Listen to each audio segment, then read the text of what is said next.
What's up? It's Whiteboard Wednesday coming at you again. This week I got a bunch of topics thrown at me. Appreciate all the participation. I had a couple topics. How to handle a busy schedule with kids, being a single father. So that kind of ties into a couple things that I talked about last week. So I'll touch back on that again. Another topic was how to get investors. So I'm going to break that down for you. I think this kind of goes back into some of the things that I talked about when actually starting a company. You know, starting a company and presenting an investment idea are kind of one and the same. So you got kind of some similar points, but I think, you know, you have three main points that will help you find investors and actually get them to invest with you. One thing is to actually have an original idea. Original concept is attractive.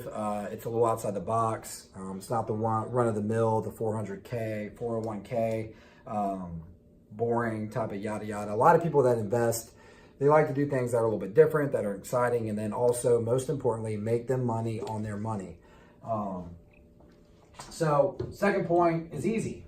You know, they don't want to have their hands in the, involved in it all. There's a saying, he with the cash makes all the decisions. So when you're in point of being an investor, or they are an investor, they're not willing to do the work anymore. They've got the money, they have to say so. They just want to sit back and watch their money make money without them having to do anything. So if you come to an investor and you're having to be babysat and you need a bunch of ideas and you need a bunch of help and you're very bugging and you're constantly contacting them or acting needy or looking needy, it's not going to be a very good advertisement for somebody that wants to invest money. Value on their money. I mean, if they can go and make 10% in the stock market and you want to give them an 8% return on their investment, why would they invest in you? So you come back and say, hey, I can get you a 20% return on your investment. I can get you your money back in 3 months, 6 months, 9 months, whatever. Like, that's a sexy type of presentation to try to give to an investor.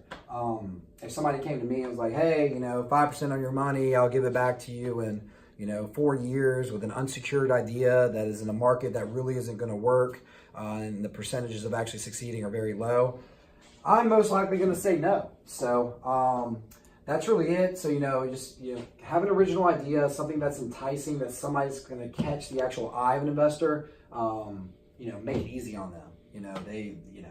Hand them over on the platter. Like, all I need is this investment, X, Y, and Z. Break it down for them. I need my money here. You're going to get it back there.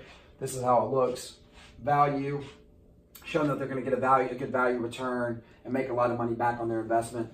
And again, just try to actually be confident. I think the biggest thing, whether you're actually selling to a client, selling your idea to an investor, is to believe in what you do. If you believe in what you do and you act like you know what you're doing, even if you're winging it, if you really feel confident and believe in yourself, and you can get them to believe in you, and you can get them to buy on, then you can get what you need. So whether it's your first time investment or your 100th time investment or whatever, if you believe in the idea, if you believe in the need, and you can present it with confidence and come across as you're not needy, like you're not broke, and it's a value to them and it's an honor for them to be able to participate, you have a lot better way of pulling it off and getting them to bite on.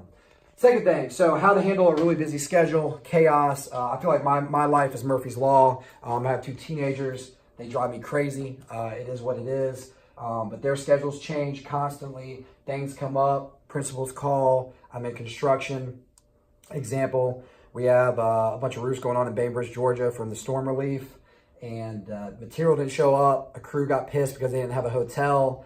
They decided they wanted to go back. So we've been just juggling all week. I had some roofing repairs where the repair guys didn't do a good job, so that was on top of it. So I've got guys scrambling, working. We have weather going bad, houses falling behind schedule, deadlines to meet, payroll to get made. So the only way to, again, I talked about this, kind of last week with being lost in the weeds, is, you just got to keep moving. That's really 101, rule of all this. Whatever you're doing in life, just keep moving. Some days you feel great, some days you don't. Today I don't feel super great, but you just got to keep moving. So, really how you just stay organized. And I think the best thing you can do is to decompress your brain for sleep, is to prepare for the day ahead.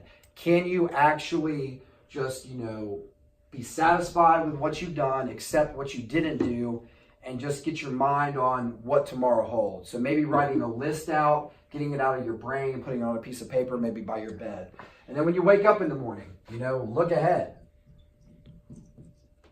Hopefully you got a calendar, right? And so look ahead, things that has to be done today, But at the same time, don't put some things that, maybe need to be done, but using that maybe need to be done as a maybe not to do anything, right? Like that could easily turn into, I'm just going to sit on my ass and not do anything. Like, don't let that happen. Find ways to prioritize, I call it kind of like the triple balance, spiritual, mental, physical.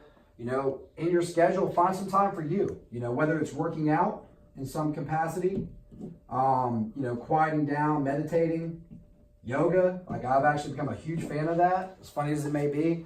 But, finding quiet moments in the chaos to quiet the storm, continue to focus, rejuvenate, and just keep moving forward and keep getting after it. So hope you guys got something out of this week. And, remember, just don't jump on the maybes and sit on your ass. Get out and get something. See you next week.